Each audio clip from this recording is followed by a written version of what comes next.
Magandang gabi po sa ating lahat. Narito ang latest weather update ngayong Miyerkules, March 13, 2024 at sa susunod na 24 oras.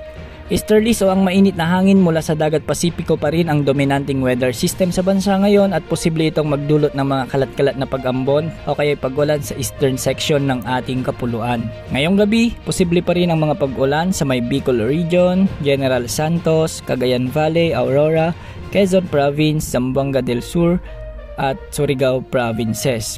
Posible ang mga biglahang pagbaha o kaya landslide sa mga nasabing lugar. Posible ring makaranas ng mga kalat-kalat na pag-ambon ngayong gabi ang mga probinsya ng Quezon, Aurora, Laguna, Batangas, Cagayan, Cordillera Region, Nueva Ecija, Nueva Vizcaya at ilang bahagi ng Metro Manila.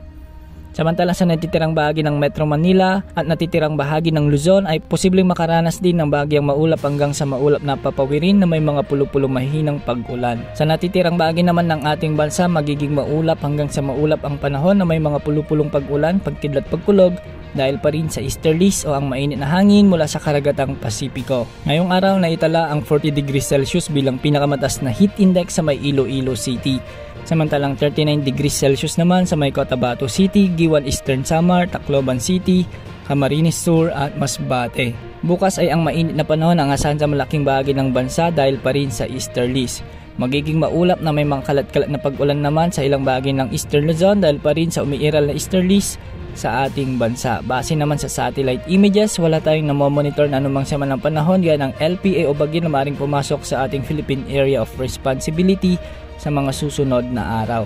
Sa ngayon, malaya ring makakapamalaot ang mga kababayan nating mga isda dahil wala ring nakatas na gale warning sa mga karagatang sakop ng ating bansa.